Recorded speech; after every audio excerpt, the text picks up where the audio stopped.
Well, David Begnaud joins us now from Spartanburg, South Carolina, with more on this case. David, I'm looking at this interview, and all I can think about is a mother's love. And, you know, if a mother's love can be blind, I mean, she called her son misunderstood. What else did she say about him? Anne-Marie, I have to tell you, this is a woman who, from the moment that boy was born, tried to give him a better life. But what a troubled young man he was. She put him in Taekwondo. She put him in Boy Scouts. She did everything to try and get that boy help, including psychological counseling, and it didn't seem to work. I have to tell you, one of the victims, one of the mothers of a victim in this serial killer case, said to the local sheriff here in town, the mother of Todd Kohlhepp is a victim herself. David, it's been a little over a week since Kayla Brown was found alive. What can you tell us about her condition today? Well, she hasn't wanted to talk. She's staying with local family. Apparently she has some type of representation, either a lawyer or a crisis management team, we're hearing.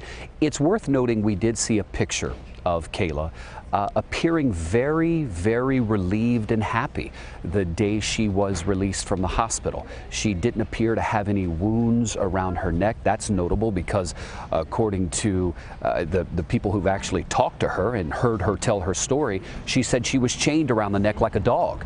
But there didn't seem to be any markings around, and it was interesting and worth noting that someone who had lunch with her the day she was released from the hospital said she told them she had put on about 10 pounds. She looked very healthy.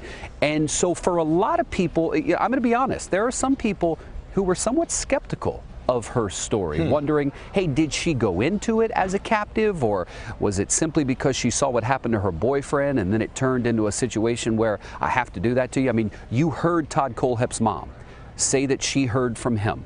Basically, after Todd allegedly killed Charlie Carver, he put her in that container because, as she put it, he had a dilemma.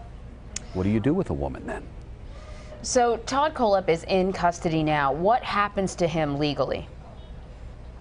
Well, he goes to court in January, so he's had 2 bond hearings. The judges said, you're a flight risk, I'm not letting you out. So in January, he'll go in, it'll be the arraignment. Right now, he's only charged with 4 murders. That's for the Superbike case that dates back to 2003. And let me tell you, that case has gripped this area. It was the cold case that everybody talked about. In fact, the local sheriff now will tell you he got into office because he defeated a man who the Superbike victims' families were actually voting against. They were saying, hey, you know what? Shame on that sheriff. He hasn't solved these murders. We want this new guy.